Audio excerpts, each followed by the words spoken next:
Moving on to Russia, it's reeling from another terror attack. The incident happened in Dagestan.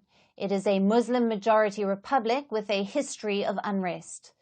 The gunmen opened fire at places of worship, killing civilians and police officers, and even setting buildings on fire. 19 people were killed. 25 others remain injured. No group has yet claimed responsibility for the attack. But this is Russia's second terror attack in 3 months.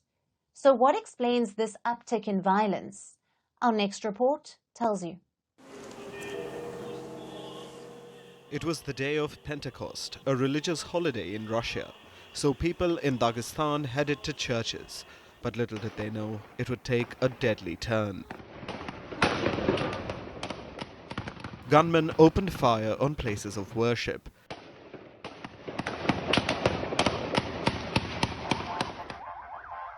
Churches and synagogues were attacked. Police posts too were targeted. The attacks happened in 2 cities, Derbent and Makhachkala. At least 19 people have been killed, including 15 police officers. 6 gunmen were also neutralized.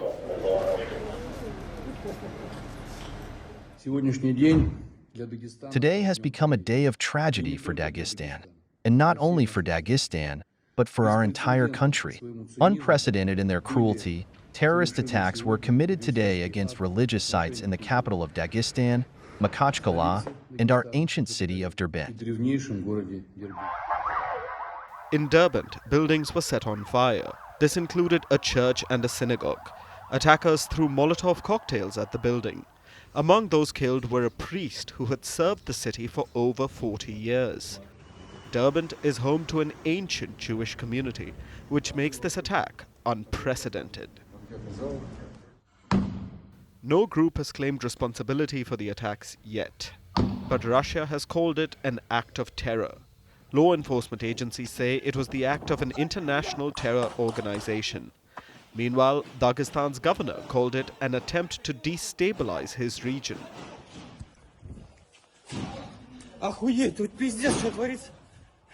He suggested the attacks may have had foreign help. But the Kremlin is yet to comment on the attackers. President Vladimir Putin expresses deepest condolences to all of those who lost their relatives both in Crimea in a missile attack and to relatives and close ones of those who died in Dagestan. Which brings us to Dagestan. It lies in Russia's Caucasus region. Dagestan is a majority Muslim republic, but it is home to over 30 ethnic groups. Historically, the Caucasus became part of the Russian Empire in the 19th century. But it has long harbored resentment against Moscow. It is also one of the poorest parts of Russia. In the 2000s, Russia fought an Islamist insurgency in the region. Since 2007, the region has dealt with attacks from the Caucasus Emirate. It later became Islamic Emirate of the Caucasus.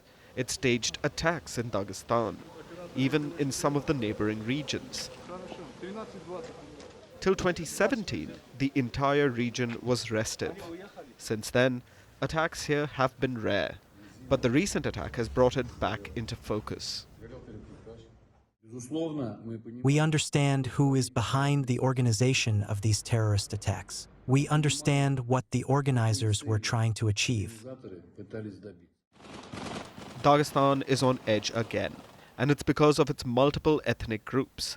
Dagestan is the most ethnically diverse region in Russia. And some of the ethnic minorities have been hit harder by the war in Ukraine. In 2022, protests broke out in Dagestan. This was against Putin's mobilization orders.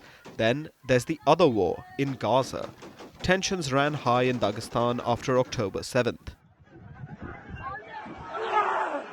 In late 2023, anti-Semitic rioters stormed Eid Dagestan airport. This was after reports that a plane was arriving from Israel. Which brings us to this latest attack. This is the second terror attack in Russia in the last 3 months. In March, over 130 people were killed when terrorists attacked a concert hall in Moscow. ISIS-K claimed responsibility for that massacre. The attack was a blow to Putin. It happened just a week after he took office for the 5th time as Russia's president. Putin promised unity after the tragedy, but this latest attack shows that Russia has not successfully navigated internal tensions, and these have become a breeding ground for international terror groups.